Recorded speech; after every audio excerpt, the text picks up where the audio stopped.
Assalamualaikum, Salam Malaysia Madani. Berita wilayah dimulakan dengan rangkuman berita utama. Kerajaan tidak menarik atau membatalkan konsesi beras kepada Padi Beras Nasional Berhad Bernas yang telah disetujui selama 10 tahun bermula 11 Januari 2021 hingga 10 Januari 2031. Justru aduan telah dibuat kepada Suruhanjaya Komunikasi dan Multimedia Malaysia SKMM bagi membolehkan siasatan terperinci dilakukan. Perkara berkenaan tular di aplikasi WhatsApp hari ini. Pada 3 Disember 2020, kerajaan telah umumkan pelanjutan konsesi bernas untuk tempoh 10 tahun lagi bermula 11 Januari 2021 selepas konsesi terdahulu tamat pada 10 Januari 2021.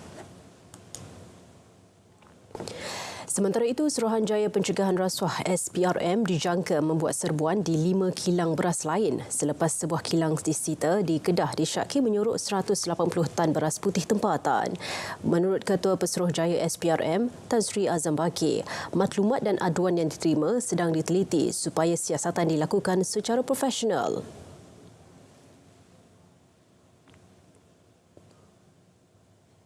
Jadi pada semalam satu buah kilang dan pada hari ini dua buah kilang setakat ini, dan saya tidak menolak akan ada lagi kilang-kilang lain juga akan dibuat pemeriksaan oleh SPRM bagi melihat kepada subsidi-subsidi yang dibayar kerana disyaki subsidi-subsidi yang telah dikeluarkan oleh kerajaan tidak commensurate dengan pengeluaran padi yang telah diedarkan kepada orang ramai.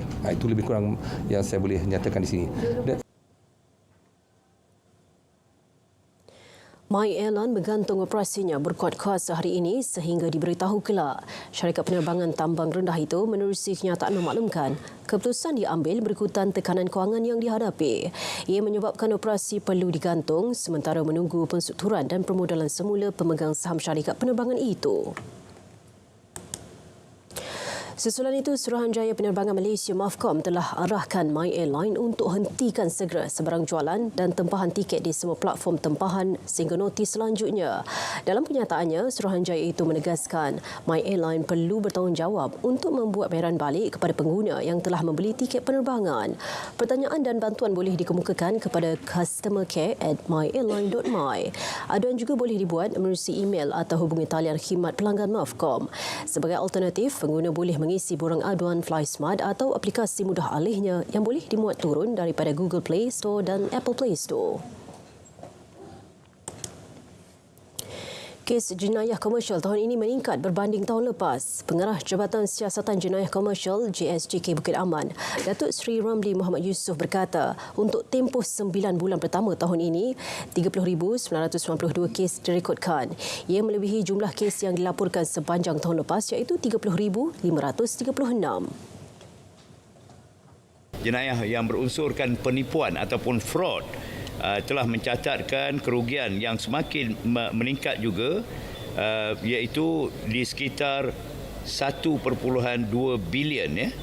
1.2 bilion pada tahun 2023 daripada Januari hingga September sahaja. Sementara kes-kes yang berbentuk criminal breach of trust atau pecah amanah jenayah 310.2 juta ringgit ya. Ini bagi tahun 2023. Sementara itu, beliau memberitahu kerugian melibatkan jenayah komersial pada 9 bulan pertama tahun ini ialah 1.6 bilion ringgit. Kes penipuan merekodkan jumlah tertinggi iaitu 1.24 bilion ringgit. Pematuhan operasi TikTok terhadap Undang-Undang Malaysia masih tidak memuaskan dan perlu diperbetul segera. Demikian tegas Menteri Komunikasi dan Digital Fahmi Fadil pada pertemuan dengan pengurusan tertinggi TikTok yang diketuai Naib Presiden Globalnya Halina Lush semalam. Menerusi kenyataan, Fahmi memaklumkan TikTok juga perlu lebih proaktif mengekang peneluran berita palsu dan bahan berbau fitnah yang disebarkan di platform berkenaan. Jelas beliau, pihak TikTok mengakui terdapat kelemahan dalam respons mereka berikutan ketiadaan wakil di Malaysia ketika ini. 3,150 kandungan telah disekat SKMM di media sosial sejak Januari hingga September lalu. Timbalan Menteri Komunikasi dan Digital Johnny Ching berkata, tindakan itu dibuat susulan terdapat unsur penipuan cyber dan pancingan data. Jumlah ini melibatkan 1,471 laman web, 2,871 Facebook, 254 WhatsApp, 13 Instagram, 11 Telegram dan 1 video di TikTok.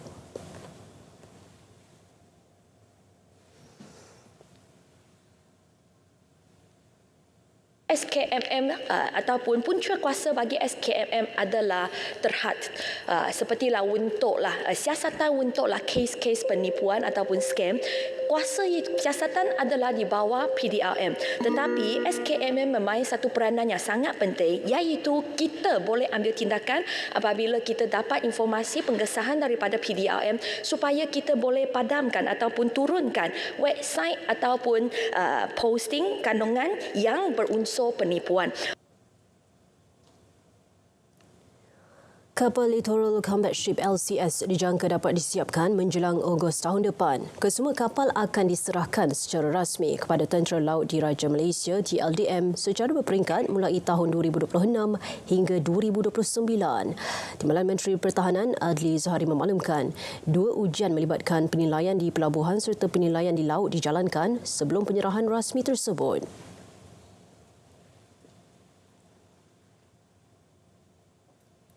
Dimaklumkan kerja-kerja pembinaan semula LCS ini telah dilaksanakan semula mulai tarikh kontrak tambahan ke-6 ditandatangani iaitu pada 26 Mei 2023 berdasarkan kepada perancangan yang telah dipersetujui oleh kerajaan.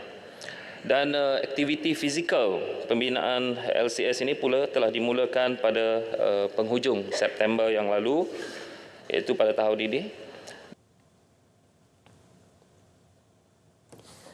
Proses evakuasi bagi membawa pulang seorang doktor rakyat Malaysia yang berada di Semenanjung Gaza, Palestin sedang dipergiat Wisma Putra. Jelas Menteri Luar Datuk Seri Dr. Zamri Abdul Kadir, usaha itu dilakukan dengan kerjasama Kedutaan Filipina di sana. Iaitu ada 5 rakyat Malaysia yang berada dalam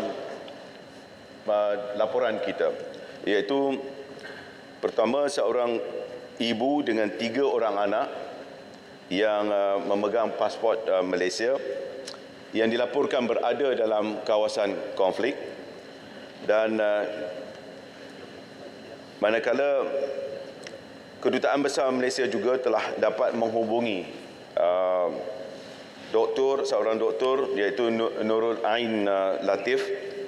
Beliau ini berasal daripada Kota Baru dan telah berkahwin dengan warga Palestin, dan keadaan mereka berada di tempat yang selamat. Baik saudara, berita wilayah kita teruskan dengan laporan cuaca semasa seluruh negara bersama Pegawai Malaysia Dr. Nasihah Syamin Sabri. Assalamualaikum dan selamat petang kepada semua penonton. Baik, seperti yang kita sedia maklum, sekarang kita sedang berada pada fasa peralihan monsun yang mana negara kita menerima arah angin tiupan dari pelbagai hala dengan kelajuan yang agak lemah. Jadi keadaan ini adalah amat kondusif untuk pembentukan awan aktif yang membawa kepada hujan lebat dan tiupan angin kencang bermula dari lewat petang sehingga ke awal malam. Jadi hal ini dapat kita perhatikan daripada paparan gema radar seperti yang diramalkan hujan kini sedang berlaku di hampir kesemua negeri di Semenanjung Malaysia dan lebih tertumpu di bahagian utara, pantai barat termasuk di kawasan Lembah Kelang, begitu juga di negeri-negeri pantai timur. Dan kami jangkakan keadaan hujan di negeri-negeri pantai barat ini akan berangsur reda sekitar awal malam nanti. Namun begitu, hujan di bahagian utara dan pantai timur mampu untuk berterusan sehingga ke lewat malam nanti. Baik, bagi keadaan di Malaysia Timur pula, hujan kini diperhatikan di 1-2 tempat melibatkan bahagian Kuching, Sibu, Serikei, juga di bahagian Limbang negeri Sarawak. Hujan di negeri Sabah pula lebih tertumpu di bahagian Sandakan, Kudat dan juga Pantai Barat. Dan kami jangkakan keadaan hujan di Malaysia Timur ini juga akan berlanjutan sehingga ke awal malam nanti. Baik, bagi ramalan cuaca pada malam hingga ke tengah malam nanti pula, Met Malaysia menjangkakan hujan lebat masih lagi berpotensi untuk berlaku di pedalaman negeri Perak, Kelantan, Pahang dan juga di negeri Terengganu. Manakala hujan menjelang ke tengah malam nanti juga boleh berlaku di bahagian pedalaman negeri Sarawak, pedalaman negeri Sabah dan juga bahagian Sandakan di negeri Sabah. Bagi lain-lain negeri yang tidak saya sebutkan tadi, keadaan dijangka baik dan tiada hujan untuk malam nanti. Baik, itu sahaja info cuaca yang dapat saya kongsikan pada petang ini. Jika anda ingin mendapatkan maklumat cuaca yang lebih terperinci di kawasan anda boleh layari laman sesawang kami di www.met.gov.my ataupun terus ke laman media sosial kami seperti yang tertera di sini. Sebelum berpisah, kita saksikan dulu ramalan cuaca bagi bandar-bandar utama di seluruh Malaysia untuk hari esok. Sekian, Assalamualaikum dan salam Malaysia Madani.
Usaha bagi melahirkan belia yang berwawasan serta mampu menjadi pemimpin negeri dan negara sentiasa diberi penekanan kerajaan. Perinciannya langsung kita bersama Ahmad Iqbal Arif Yaakob di studio RTM Kangah. Ahmad Iqbal, silakan. Baik, terima kasih Nurul. Membentuk jati diri belia yang aktif dan berpengetahuan di peringkat komuniti. Pendekatan itu dijayakan menerusi program Youth to Unity at Patriotic Camp Jati Diri Belia Perlis.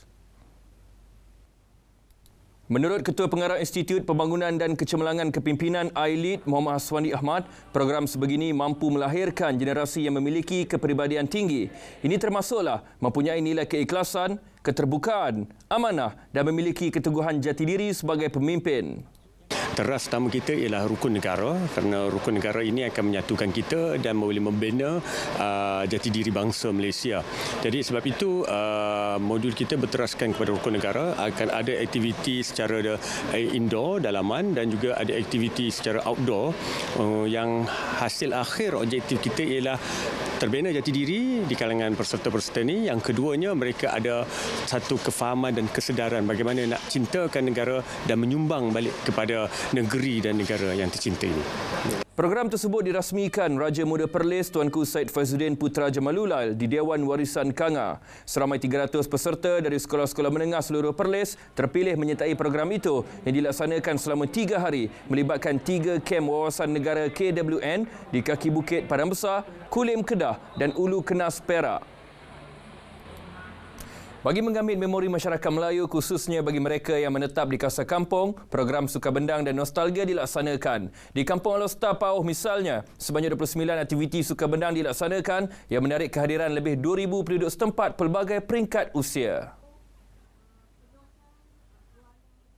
Menerusi program tersebut, generasi muda dapat mengetahui cara hidup masyarakat kampung yang menetap di kawasan sawah padi.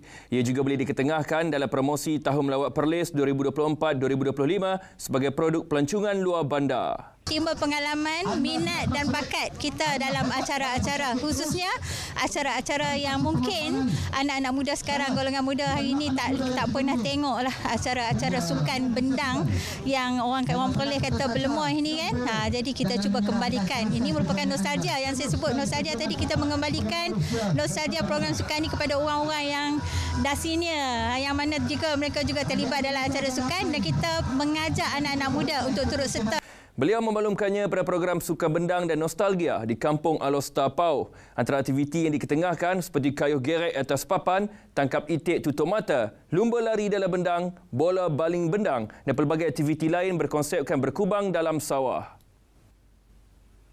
Sebanyak 288 aduan diterima UMNO bahagian Kanga bagi tempoh April sehingga kini yang dilaporkan masyarakat setempat khususnya di kawasan Parlimen Kanga. Ia menerusi sistem aduan rakyat yang dilaksanakan bagi membolehkan penduduk di 5 dun dalam Parlimen itu mendapat perhatian dan tindakan segera.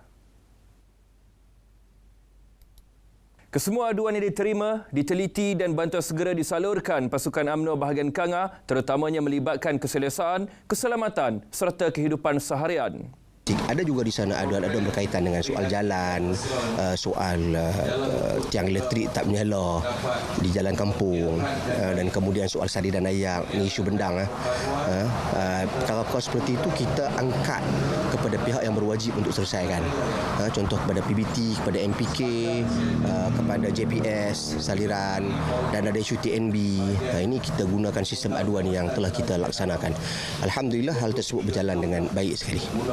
Beliau ditemui pada program Prihatin dan Mesra di Sungai Batu Pahat Kanga yang dihadiri hampir 100 penduduk setempat bagi memberi penerangan berkaitan inisiatif dilaksanakan kerajaan serta isu-isu yang berlaku di peringkat negeri dan negara ketika ini.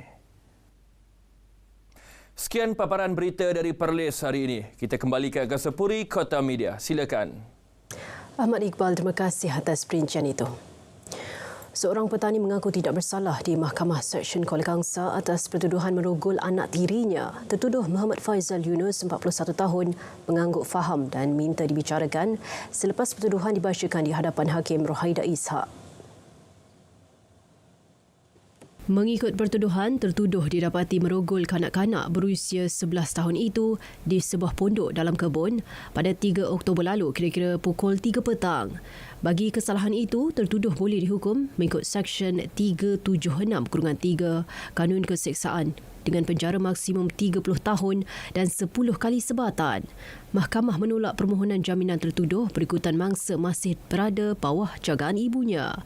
Pendakwaan dikendalikan Timbalan Pendakwa Raya Muhammad Firdaus Nur Azlan manakala tertuduh tidak diwakili peguam.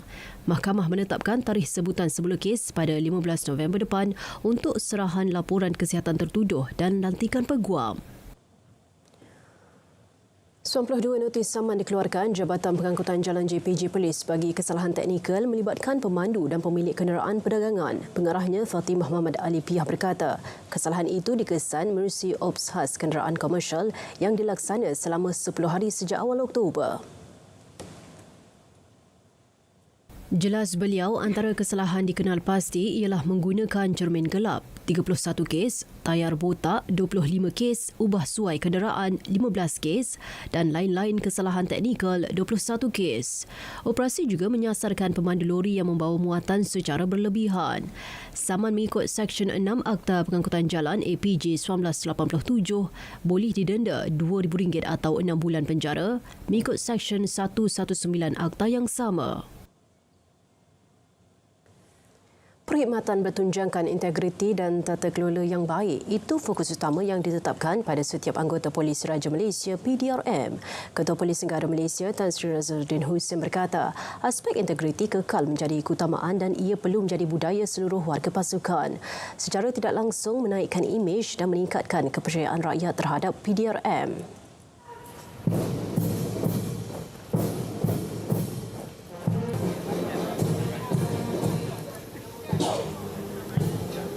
Lihat, tahun ini sahaja sehingga bulan Ogos, SPRM menangkap anggota pegawai dan anggota 90 orang saja. Kalau 90 orang dibagi dengan kita ambil yang sikit 1,300 orang, baru 0.0% saja. Very small, sikit sangat. Dan tindakan yang kita ambil daripada kita sendiri, PDRM ambil untuk buka kertas siasatan, untuk buka kertas kertas tata tertib, sejumlah 881. Kalau dibagi dengan 130,000 anggota pegawai, baru 0.6%. Jadi sebenarnya pada saya, kita betulkan dalaman ini, Dor. Kalau saya nak bercakap macam ni, saya bercakap je dan tak ambil tindakan, itu pun tak betul sebenarnya.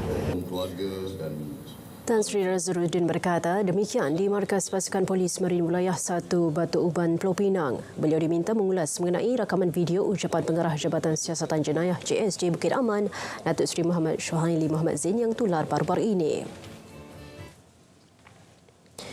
553 tukun dilabuhkan oleh Jabatan Perikanan di 11 lokasi sekitar perairan Kedah sejak 2006. Jumlah tukun tertinggi direkodkan di perairan Kuala Jolon iaitu 231 unit, diikuti Pulau Payar 96 dan perairan Yan 49 unit.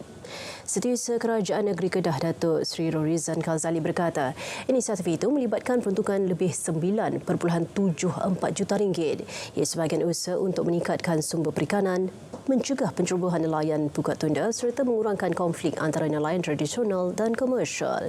Ia juga akan memberi limpahan sumber perikanan sekaligus menjana pendapatan nelayan di negeri itu.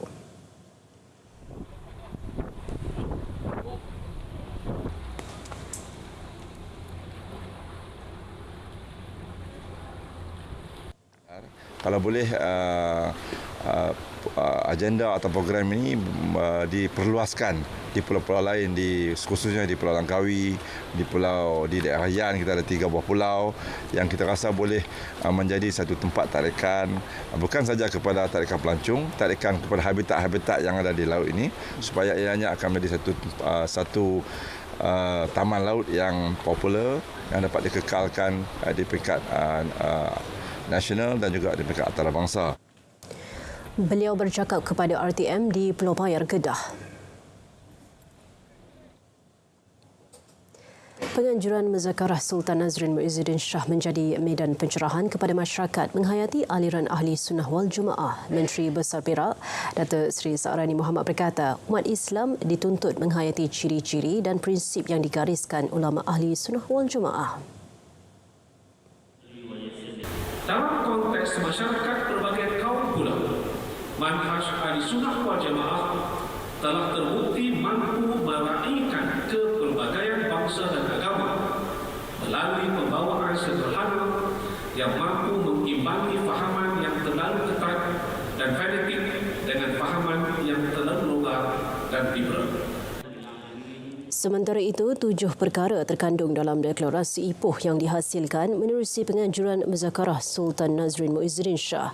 Ia mengandungi komitmen supaya umat Islam terus kukuh berpegang kepada manhaj Ahli Sunnah wal Jemaah. Mufti Perak, Datuk Wan Zahidi Wantih berkata, deklarasi Ipoh hasil muzakarah daripada pemikir dan tokoh agama sepanjang 3 hari majlis berlangsung.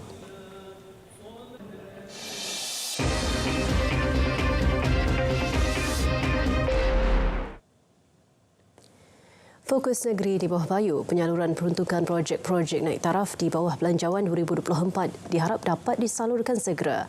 Laporannya bersama Redwin Robin di Kota Kinabalu. Silakan, Redwin. Baiklah Nurul, Kerajaan Persekutuan diminta mempercepat penyaluran peruntukan yang diberikan kepada kerajaan negeri sebaik saja diluluskan di peringkat Parlimen. Penyaluran awal itu penting bagi membolehkan projek maupun naik taraf yang dirancang dapat dilaksana dengan segera. Pembantu Menteri kepada Ketua Menteri Hal Ehwal Islam Datuk Ruslan Muharram berkata penyaluran peruntukan yang agak lambat menyebabkan projek dilaksana terbengkalai dan memberi kesan kepada rakyat. Kita lihat bajet-bajet yang sebelum ini di mana di pertengahan ataupun selepas bulan Julai baru peruntukan daripada kerajaan pusat disalurkan kerajaan negeri. Jadi berapa bulan saja lagi kita telah menghadapi hujung tahun, jadi tidak dapat dilaksanakan. Jadi kita perlu bajet berkenaan bila sudah dilulus di peringkat parlimen itu cepat salurkan di peringkat negeri. supaya kita dapat laksanakan dengan baik dan dapat direalisasikan. Datuk Ruslan mahu Kerajaan Persekutuan menyediakan peruntukan khas bagi membangunkan semula tanah sawah terbiar di negeri ini untuk tanaman padi. Ia bagi memperbanyak sekaligus menjamin bekalan beras dalam negara sentiasa mencukupi tanpa bergantung kepada beras import. Di Beaufort dan Kuala Penyu dianggarkan lebih 3,000 ekar tanah sawah terbiar yang boleh dibangunkan semula untuk tanaman padi. Terdahulu, Datuk Ruslan yang juga Adun Lumadan merasmikan sambutan Maulidur Rasul peringkat daerah Kuala Penyu 1445 Hijrah di Kuala Penyu. Rakyat di negeri ini berharap Belanjawan 2024 yang akan dibentangkan esok memfokuskan usaha mengatasi peningkatan kos raya hidup dan pelaksanaan infrastruktur. Saya harapkan kerajaan akan menurunkan harga barang, terutamanya harga-harga belanja dapur lah. Macam infrastruktur, mana-mana yang belum siap tu kita percepatkanlah. Itu harapan daripada saya lah. Harapan saya sebagai orang awam, saya harap kerajaan dapat kawal kita punya harga-harga barang lah. Sekarang barang makin meningkat, terutama kami ini yang B40 ini sangat tertekan. Kos hidup makin tinggi, makin meningkat. Jadi diharapkan kerajaan dapat menurunkan kos-kos bahan-bahan mentah untuk sama ada untuk individu ataupun untuk usahawan lah.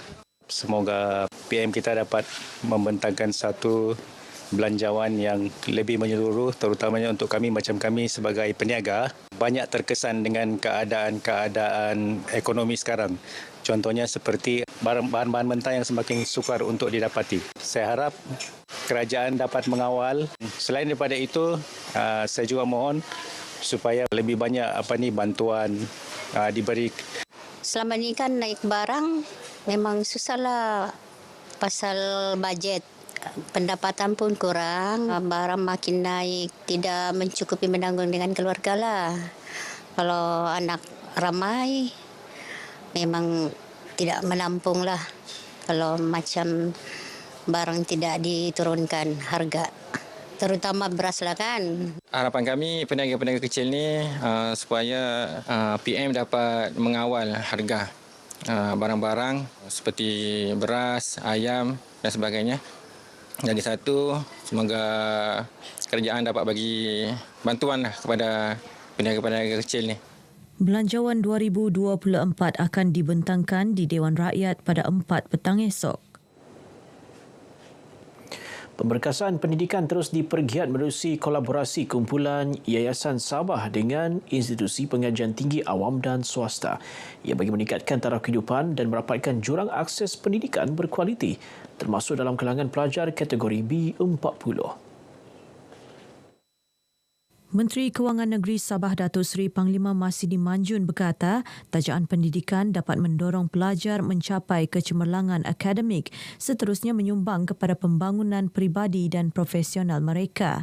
Beliau berkata demikian ketika berucap dalam majlis menandatangani Memorandum Persefahaman MOU antara KYS dengan Mahatahfiz Negeri Pahang MTNP dan 3 universiti di Kota Kinabalu. Universiti tersebut ialah Universiti Malaysia Sabah UMS, Universiti Malaysia Pahang Al-Sultan Abdullah UMPSA dan Al-Bukhari International University AIU. MOU ditandatangani Pengarah Yayasan Sabah Datuk Seri Haji Gulam Haidar Khan Bahadar. Hadir menyaksikan pemeteraian MOU, Setiausaha Korporat Yayasan Sabah Hanafiah Diman berkata, MOU ini bagi membolehkan Yayasan Sabah menaja lebih ramai pelajar dalam bidang yang diceburi. MOU ditandatangan ini akan memberi ruang kepada Yayasan Sabah untuk menaja lebih ramai lagi pelajar, terutama di kalangan B40. Dan dalam masa yang sama juga dengan kolaborasi yang ada ini memudahkan kita untuk placement pelajar-pelajar yang mempunyai kelayakan, tetapi dalam masa yang sama mungkin kekurangan dari segi kemampuan perbelanjaan. Kita menyediakan satu program double degree bersama dengan Germany yang mana pihak Yayasan Sabah menaja 10 orang lebih kurang pelajar daripada Sabah untuk mengikuti program kita.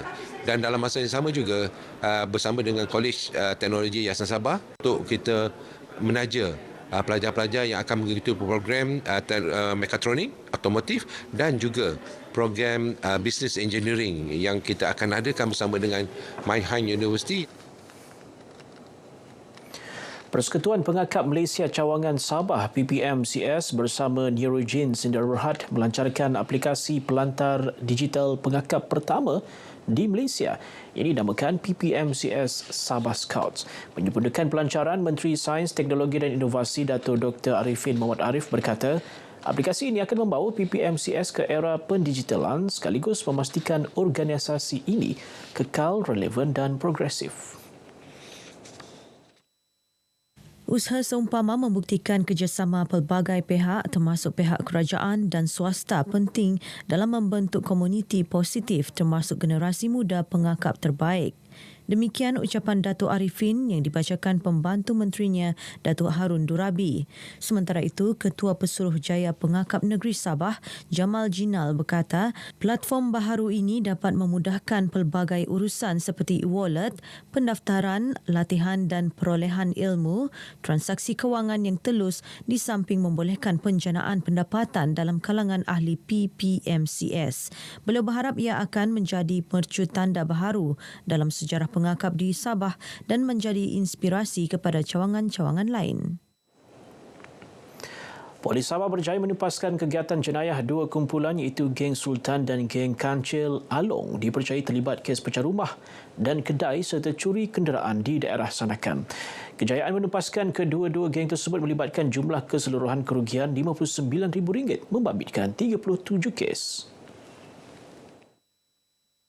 Turut dirampas RM20,000 dan pengesanan seorang warga asing terlibat kes rogol dan samun seorang wanita 20-an di Sandakan pada 27 September lalu yang kini dirujuk di Mahkamah Sandakan. Ketua Polis Daerah Sandakan SCP Abdul Fuad Abdul Malik berkata, kejayaan itu sekaligus memberi impak besar kepada penurunan kes jenayah indeks iaitu 32 kes bersamaan 7.42%. Hasil daripada kerjasama orang awam dan juga bantuan daripada Jabatan Siasatan Jenayah Ibu Pejabat Polis Kontingen Sabah, kita telah berjaya menumpaskan dua kumpulan pecah kedai, pecah rumah, termasuk juga restoran-restoran yang ada di sekitar Sandakan. Setakat semalam, bahagian siasatan jenayah IP di Sandakan berjaya menyelesaikan 367 kes pertuduhan jenayah di Mahkamah Sandakan. Yang Amat Mulia Paduka Puteri Tunku Mariam Zahra Almarhum Sultan Iskandar Al-Haj mengajak masyarakat sempurna bersama-sama berganding bahu menjaga adat dan budaya serta alam sekitar agar dapat diwarisi generasi akan datang.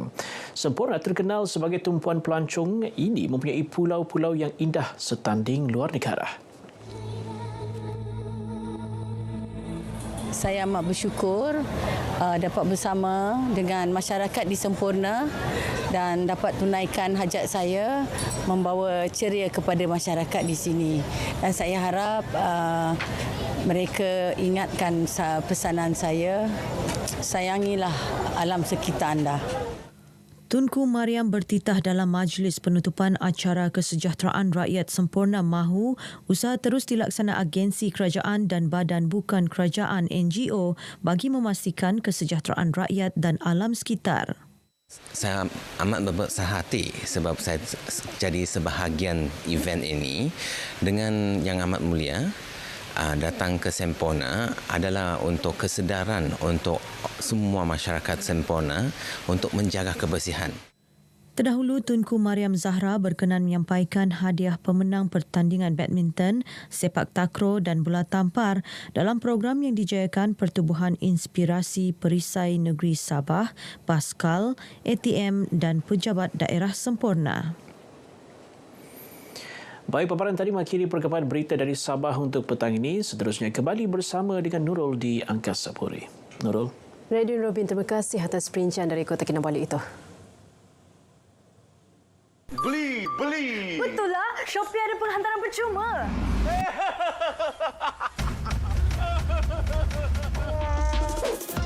Kenapa bayar kalau dapat penghantaran percuma di Shopee? Beli sekarang di Shopee.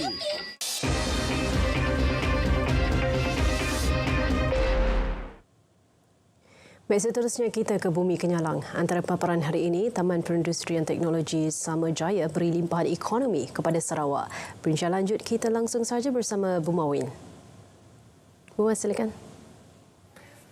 Baik, terima kasih Nurul. Pengembangan berterusan syarikat multinasional di Sarawak menandakan keyakinan tinggi pelabur terutamanya dalam industri teknologi tinggi dan hijau. Menurut Premier Sarawak, Dato' Patinggi Tan Sri Abang Johari Tonopeng, kejayaan ini boleh dilihat menerusi pengembangan beberapa buah industri multinasional di Taman Perindustrian Teknologi Tinggi Samajaya di Kuching. Confident keyakinan pelabur asing kepada kita tinggi. Banyak lagi syarikat lain yang sedang dalam pembinaan. Satunya Jalongi, keduanya Expand, dan ia akan memberikan peluang pekerjaan dengan gaji yang tinggi di sini.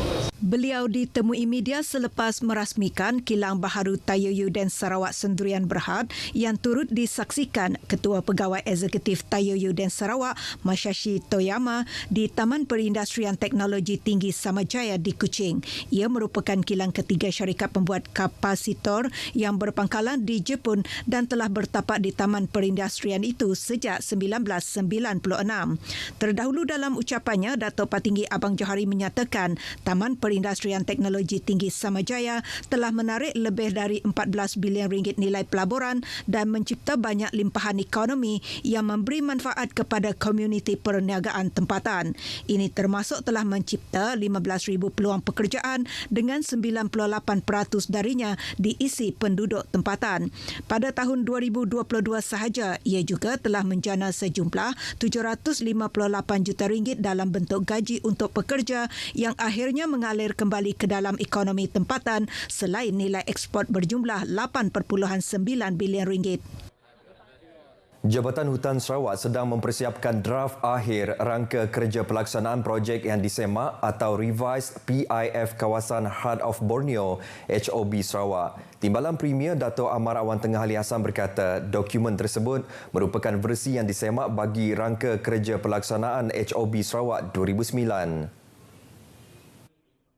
Dokumen itu akan menjadi panduan kepada keutamaan dan pelaksanaan program dan aktiviti sehingga tahun 2030. Jelasnya, ia bukan bertujuan untuk menggantikan rangka kerja pada 2009 tetapi sebaliknya berfungsi sebagai kemaskini dan dokumen tambahan rangka kerja itu. Beliau mendedahkan selepas lebih sedekad pelaksanaan inisiatif HOB di Sarawak, kerajaan negeri telah melaksanakan pelbagai program dan projek dengan pembiayaan persekutuan. Dato' Amar Awan Tengah menyatakan demikian dalam ucapannya pada perasmian seminar HOB 2023 Ekspedisi Saintifik Gerenai Long Mekaba di Kuching. Teks ucapan beliau dibaca oleh Timbalan Menteri Perancangan Bandar, Pentadbiran Tanah dan Alam Sekitar, Dato' Len Talif Saleh. Dalam pada itu, Dato' Amar Awan Tengah memaklumkan satu pencapaian penting HOB di Sarawak ialah perluasan kawasan dari Lubuk Antu di Sri Aman ke Tip of Borneo iaitu Tanjung Datu Lundu. Ini telah meningkatkan keluasan kawasan HOB di Sarawak daripada 2.1 juta kepada 2.7 juta hektar pada 2018. Ia sekaligus mengembangkan jumlah keluasan kawasan HOB Malaysia kepada 6.8 juta hektar iaitu bersamaan dengan 30% daripada jumlah kawasan HOB yang ditetapkan. Sebanyak 381 projek pembangunan semula sekolah daif di Sarawak telah diluluskan sejak 2016. Dari jumlah itu, 233 projek telah siap. Manakala berdasarkan data Kementerian Pendidikan Malaysia KPM sehingga April 2022, bilangan sekolah di Sarawak yang mempunyai bangunan daif adalah berjumlah 351 buah sekolah. Baik, ikuti laporan Nasaruddin Stanley Kujat di sebalik harapan Belanjawan 2024 bagi mengatasi isu sekolah daif di Sarawak. Dekan Fakulti Kemanusiaan, Pengurusan dan Sains Universiti Putra Malaysia Kampus Bintulu Sarawak, Profesor Madya Dr. Maulana Magiman berkata, kerajaan khususnya KPM perlu melihat dengan lebih dekat cara untuk membangunkan sekolah daif di Sarawak termasuk meningkatkan capaian internet. Beliau turut mencadangkan pemusatan sekolah-sekolah kurang murid yang berdekatan agar lebih efektif dari sudut sumber manusia dan kewangan kerajaan. Pendidikan asrama pula perlulah mempunyai satu keperluan yang mencukupi bagi menampung pelajar di kawasan-kawasan yang berhampiran supaya sekolah pusat ini dapat dilaksanakan dan dapat mengurangkan bajet daripada terus disalurkan kepada sekolah-sekolah yang kurang pelajar, tetapi kita tumpukan kepada sebuah sekolah berpusat. KPM juga boleh mempertimbangkan penggunaan model projek bangunan baharu sekolah kebangsaan SK Meludam di Pusat Betong dan SK Ulu Segan di Bintulu oleh Kerajaan Sarawak. Yang mana modelnya membuat sekolah ini dengan menggunakan dana Kerajaan Negeri Sarawak yang kurang daripada 30 juta. Jadi inilah sepatutnya yang harus dilihat oleh pihak Kementerian Pendidikan Malaysia.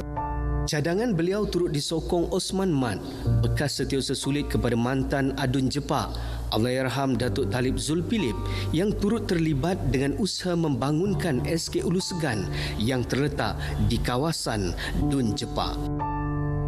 Bagi saya, model yang diketengahkan terutamanya SK Ulu Segan di mana ianya sesuai terutama di kawasan luar bandar sebab dia mengambil mengambil kira kapasiti keperluan murid terutamanya bilik darjah, keperluan guru-guru dari segi kuartus kediaman guru dan asrama murid. Sementara itu, seorang pesara guru, Sintan Lugan, yang pernah berkhidmat di beberapa sekolah pendalaman Sarawak menyatakan isu sekolah daif memerlukan tindakan proaktif dan konsisten daripada pihak berwajib. Jadi untuk bajet 2024 sangat perlulah kerajaan Madani di bawah pimpinan Datuk Seri Anwar Ibrahim bersama dengan kita punya Premier Abang Jo kita, saya rasa masalah ini mungkin boleh dibincangkan lebih lanjut supaya pihak persekutuan memikirkan untuk bajet yang lebih kepada kawasan-kawasan yang memerlukan yang lebih jauh. Dunia pendidikan yang dilihat sebagai tunjang utama mengubah kehidupan sesebuah masyarakat memerlukan penambahbaikan prasarana yang mengikut keperluan semasa. Maka menjadi harapan masyarakat di Sarawak ingin melihat isu sekolah daif diselesaikan dengan lebih tuntas oleh Kerajaan Madani sebagaimana yang pernah diikrarkan oleh Perdana Menteri Datuk Seri Anwar Ibrahim. Laporan Nasaruddin Stelikujan untuk RTM. Baik, seorang pesara kerajaan dan seorang jurutera sebuah syarikat di Kuching masing-masing kerugian RM697,000 dan RM182,000 selepas terpedaya oleh pelaburan secara dalam talian melibatkan platform Yomics. Pesuruhjaya Polis Sarawak Datuk Muhammad Azman Ahmad Sapri dalam dua kenyataan media berasingan memberitahu kes melibatkan pesara kerajaan bermula apabila mangsa melihat iklan pelaburan di laman Facebook. Katanya mangsa telah berhubung dengan seorang individu melalui aplikasi WhatsApp pada Februari lalu sebelum membuat pelaburan mata wang kripto dan Bitcoin menerusi aplikasi Yomex. Mangsa kemudiannya memindahkan wang berjumlah RM697,000 ke satu akaun di dua syarikat keuangan di Bandaraya Kuching. Mangsa menyedari ditipu setelah keuntungan pelaburan gagal dikeluarkan, malah mangsa diminta membuat pembayaran tambahan berjumlah RM355,000. Kes kedua yang melibatkan jurutera syarikat berusia 30-an pula bermula melalui perkenalan dengan seorang wanita di laman Facebook pada Mei lepas sebelum urusan dibuat dengan seorang lelaki yang mendakwa sebagai pengurus Yomex. Suspek mengatakan pelaburan tersebut adalah pelaburan mata wang kripto yang berpandukan pasaran di Amerika Syarikat. Mangsa telah melakukan 9 transaksi pemindahan wang secara dalam talian berjumlah kira-kira RM182,000 ke 9 akaun bank berbeza pada Ogos dan September lepas. Mangsa melaporkan pernah menerima wang pulangan berjumlah RM4,524 sahaja sepanjang menyertai pelaburan itu. Pada awal bulan ini, mangsa menghubungi suspek kerana berhasrat untuk mengeluarkan wang berjumlah $375,763 Amerika dari akaun Yomex miliknya. Walau bagaimanapun, mangsa diminta untuk membuat bayaran tambahan sebanyak 5% daripada jumlah wang tersebut sekiranya mahu berbuat demikian. Mangsa yang berasa telah ditipu dan tampil membuat laporan polis pada semalam. Polis Kontijen Sarawak telah mengeluarkan arahan yang melarang sebarang aktiviti perhimpunan di pekarangan Mahkamah Sibu pada 17 Oktober nanti. Ia susulan terdapat pihak-pihak tertentu yang ingin mengadakan perhimpunan bagi menyatakan sokongan terhadap kes yang dibicarakan pada tarikh tersebut berkaitan satu kes merusuh yang disiasat di bawah Seksyen 148 Kanun Keseksaan. Timbalan Pesuruhjaya Polis Sarawak, Dato' Macha Atta pada satu sidang media di Kuching memberitahu satu laporan polis telah diterima pada 8 Oktober lalu yang menyeru orang ramai untuk turun beramai-ramai ke Mahkamah Sibu semasa hari perbicaraan kes tersebut. Justru satu kertas siasatan telah dibuka dan disiasat di bawah Seksyen 4-1 Akta Hasutan 1948 dan Seksyen 233 Akta Komunikasi dan Multimedia 1998. Dato' Macha Atta menasihati orang ramai agar tidak hadir bagi menyatakan sokongan terhadap mereka yang terlibat dalam perbicaraan tersebut kerana dikuatiri boleh mendatangkan suasana yang boleh mengancam keamanan dan ketenteraman awam. Dalam masa yang sama, PDRM akan mengambil tindakan ke atas pihak-pihak yang cuba mengajak dan menghasut orang ramai untuk berhimpun di kawasan atau pekarangan mahkamah pada hari tersebut. Tindakan tegas akan diambil ke atas mereka yang masih berdegil dan enggan mematuhi arahan dari pihak berkuasa. Orang ramai juga dinasihatkan tidak menyebarkan sebarang berita palsu yang boleh menimbulkan kekeliruan demi menjaga keharmonian dan kesejahteraan rakyat. Baik, saudara, perkongsian itu tadi mengakhiri berita dari Sarawak. Salam Malaysia Madani. Kembali bersama Nurul untuk berita seterusnya. Nurul, silakan. Bermawan, terima kasih atas perincian dari Sarawak itu. Beli! Bos, betul lah Shopee ada penghantaran percuma.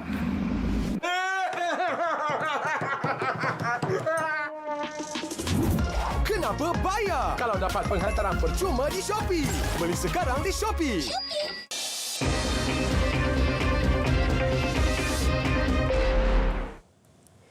Seorang juruukur bahan di sebuah universiti direman 5 hari bagi membantu siasatan kes rasuah bernilai lebih RM30,000. Magistret Nik Muhammad Tarmizi Nik Muhammad Syukri mengeluarkan perintah reman itu bermula hari ini sehingga Isnin. Ia bagi membantu siasatan mengikut Seksyen 17-A Akta SPRM 2009. Semalam media melaporkan suspek yang berusia 50-an dikatakan menerima sebuah motosikal dan wang suapan daripada wakil sebuah syarikat sebagai balasan mengesyorkan kerja-kerja pengubahan suaian bernilai RM3 juta. Suspek ditahan di pejabat SPRM Terengganu tengah hari semalam ketika hadir memberi keterangan. Penduduk di penempatan orang asli Sungai Ruil Golden Hill Cameron Highland berdepan detik cemas apabila berlaku pergerakan tanah di kediaman mereka. Bagaimanapun, kejadian pada pukul 11.15 pagi tadi tidak mengakibatkan sebarang kecederaan. Pegawai Perhubungan Awam Jabatan Bomba dan Penyelamat JBPM Negeri Pahang Zulfadli Zakaria berkata, penduduk terlibat diarah mengosongkan kediaman serta-merta. Mereka dipindahkan ke Dewan Orang Ramai Kampung Sungai Ruil. Tambah beliau, 16 buah rumah mengalami 10% kerosakan termasuk 3 buah motosikal tertimbus. Pasukan bomba telah membuat pemeriksaan dan mendapati masih berlaku pergerakan tanah di kawasan berkenaan. Ketika kejadian, cuaca dalam keadaan baik dan punca kejadian masih disiasat. Program Kelantan FM Ambil Peduli diteruskan dengan menyantuni penggiat seni tempatan. Kunjungan dibuat ke kediaman bekas pendikir veteran Muhammad Zin Ismail 62 tahun atau lebih dikenali sebagai Jen Enduro yang menghidap strok sejak setahun lalu. Pemangku Pengarah Jabatan Penyiaran Negeri Kelantan, Muhammad Karunizam Abdul Salam, yang mengetuai kunjungan berkata, program dilaksana bagi menghargai penggiat seni yang telah menyumbang bakti menerusi program di stesen radio berkenaan. Dan kita telah merancang beberapa siri lagi yang kita akan adakan, dan tahun depan pun kita masih akan tetap teruskan. Cuma mungkin pada tahun hadapan jika diberi rezeki yang lebih, kita akan lebarkan lagi kita punya penerima, bukan setakat kepada artis tempatan dan juga bekas-bekas staf Kelantan FM. Mungkin kita akan luaskan lagi kepada orang awam yang kurang bernasib baik. Beliau berkata demikian selepas menyampaikan sumbangan kepada anak sulung Jen Enduro, Nur Farahin Muhammad Zain di Kota Baru. Sementara itu, Nur Farahin berkata, sumbangan itu dapat menampung keperluan ayahnya seperti susu formula khas dan lampin pakai buang. Walaupun menerima bantuan Jabatan Kebajikan Masyarakat JKM, namun pembelanjaan tambahan masih diperlukan mereka sekeluarga. Macam semangat lah, macam rasa macam kurang sikit, bebel kalau macam ada nak tolong kau gapo, mungkin nak agak lah memang tak ada pendapatan lah. Mungkin adik-adik pun kerja pun biasa pasal pun tak boleh nak kerja sebab kena jaga dia. Sebelum ini, Jen Enduro aktif membuat rakaman di Kir Barat bersama Kelantan FM.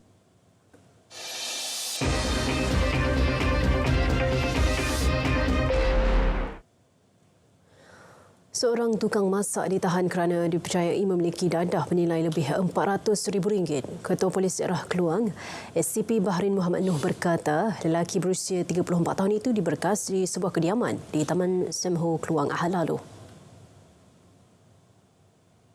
Jelas beliau 6,083.18 gram serbuk ekstasi dan 7.7 gram ketamin dirampas.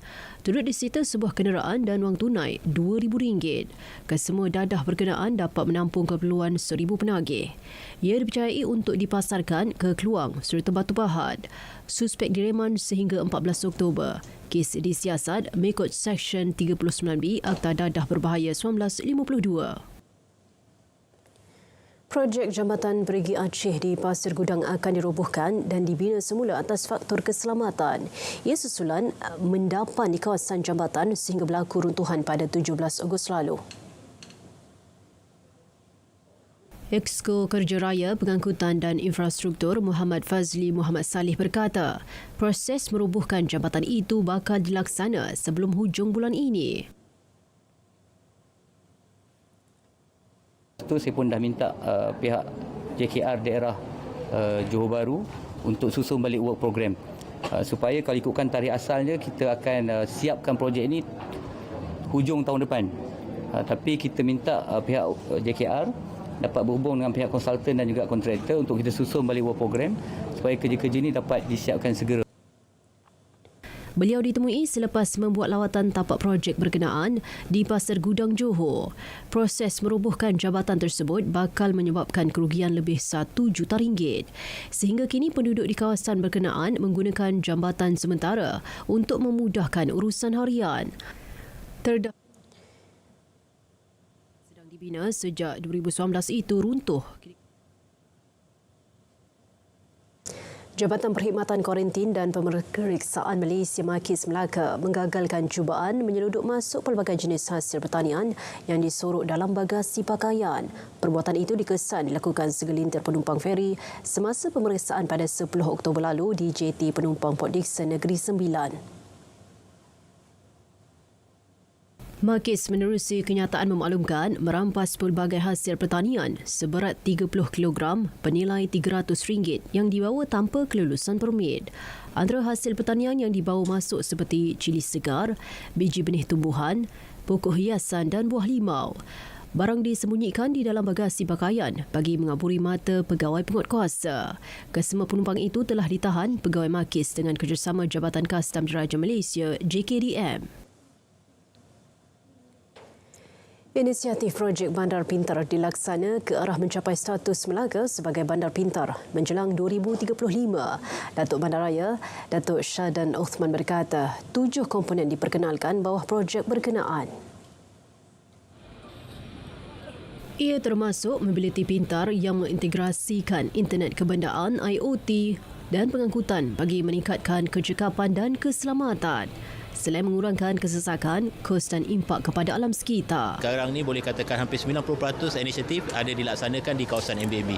Antaranya yang kita ada laksanakan adalah Spectra M, sistem Smart LED, S-Pop, tali amaran pintar dan juga ada pelbagai inisiatif yang kita laksanakan secara inovasi di kawasan MBB.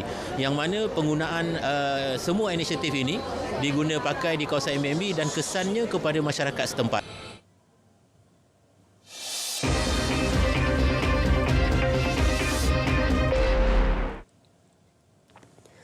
Lebih 595 juta ringgit levy dikutip Jabatan Imigresen menerusi program recoverasi tenaga kerja RTK 2.0 di seluruh negara. Menurut Menteri Dalam Negeri Datuk Seri Saifuddin Nasution Ismail, setakat ini 700,000 pendatang telah mendaftar menerusi pelan berkenaan yang akan berakhir 31 Disember ini. Hari ini dengan sasaran 518,000 suku pertama, hari ini kita sudah pun, ni bulan 10, kita telah berjaya mendatangkan hampir 600,000. Suku pertama sasaran 518, tapi sasaran itu hanya tercapai pada bulan Oktober ini, sekitar 600,000 lah ya, capai bagi keperluan tenaga. Beliau berkata demikian dalam sidang media Majlis Perhimpunan Bulanan dan Sambutan Hari Inovasi KDN 2023 di Putrajaya. Pada 10 Januari lepas, kerajaan mengumumkan pelaksanaan semula program RTK 2.0 dan mewujudkan pelan kelonggaran penggajian pekerja asing. Debaran kian terasa menjelang kemuncak bintang klasik yang bakal berlangsung Sabtu ini di Auditorium P. Ramlee Wisma Radio Angkasa Puri Kota Media. 6 finalis atau sitara akan berentap bagi merebut gelaran juara bintang klasik 2023. Penganjuran yang memasuki edisi ke-9 terus komited memartabatkan lagu-lagu irama Melayu klasik. 6 sitara itu terdiri daripada 2 peserta wanita iaitu Siti Nur Nadia Muhammad Ruzi dan Nur Atikah Muhammad Yusof. Saingan turut diberikan sitara lelaki iaitu Muhammad Syahrul Ikmal Osman, Muhammad Kasmi Mahalil, Firdaus Az-Zahan dan peserta paling muda Muhammad Hisham Abdul Rahim. Harapan saya adalah untuk merebut gelaran juara, insya-Allah. Tapi bukan semudah itulah untuk merebut, tapi saya perlukan lebih banyak latihan lah. Untuk persediaan, saya rasa saya sudah cukup bersedia untuk berada di malam kemuncak bintang klasik 2023 dan saya rasa untuk persediaan dari segi persembahan, pakaian dan sebagainya pun sudah mencukupi dan sedia untuk dipersembahkan pada malam kemuncak nanti. Persediaan saya dah susun rapi dengan belajar vokal, dengan ini persediaan semua dah cukup lah bagi saya. So insya-Allah saya akan cuba buat yang terbaik nanti. Nantikan kemuncak bintang klasik 2023 yang disiarkan secara langsung pukul 9 malam menerusi saluran TV2. Baik, saudara, laporan itu tadi mengakhiri berita wilayah buat hari ini. Saya Nur Zamri, Malaysia Madani, tekad perpaduan penuhi harapan. Assalamualaikum.